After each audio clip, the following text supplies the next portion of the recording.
Happy 95th birthday, Oscar. I'm speaking to you as someone that's older than you and has more experience. And I try to think back how long I've known you, or a little bit about you.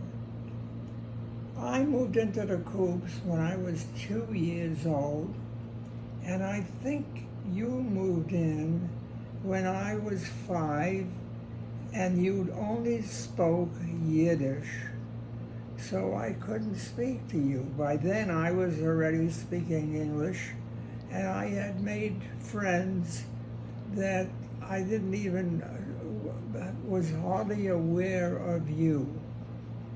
But as time went by, certain things flashed into my mind. We used to be fans of Dick Tracy, and Dick Tracy was very popular with us when I was 6, 7, 8, 10 years old. He had an assistant named Pat Patton and a wrist radio, which was wonderful. But he also nicknamed his criminals, and one of them he nicknamed Flat Top, because Flat Top had a lot of flat hair on his head. And I remember starting to call you Flat Top.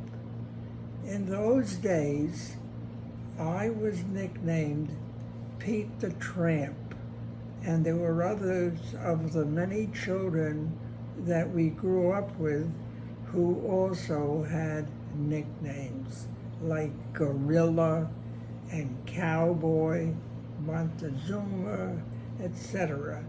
Maybe this will trigger your memory. The biggest thing that happened between us is that you went to PS 89, I went to PS 113 on 219th Street. And we didn't get together again till I went to Columbus where you were. So at that time, we must have been 14 or 15. We were into the Second World War. And of course, we were very patriotic. And I do remember one incident where you, I, and a bunch of other children about our age were on the foundation, and some kids came from Burke Avenue, some Italian kids. I think they were pulling a red wagon that had lead pipes and sticks in it, and they wanted to fight with us. And you stepped out in front and you said, "Don't you know that today is D-Day and that your brothers and fathers are fighting in Europe? We should be getting together to help them.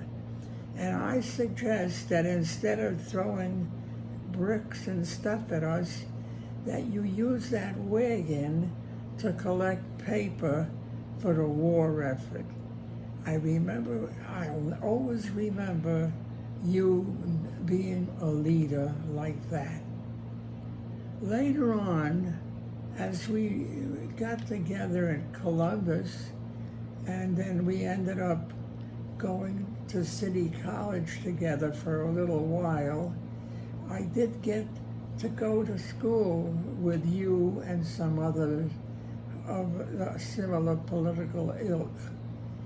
When I got out of City College and I transferred to Cornell, you stayed in City College and you became a very active political leader, speaking at different campuses. And there were one friend of ours who went to Queens remembered what an outstanding public speaker you were. Later on, in our lives, we didn't see each other very much until you ended up moving to Birmingham, and I joined you there for about a year till I was arrested for soliciting signatures for the Stockholm Peace Petition, and I had to get out of there. You stayed, and after a while they harassed you so much that you left Birmingham, but you stayed south. But we stayed in correspondence, so I had an idea of what you were doing. After I came back from being underground, and I ended up meeting Doris and getting married, you used to come to New York every now and then to stay with me and my 2 children.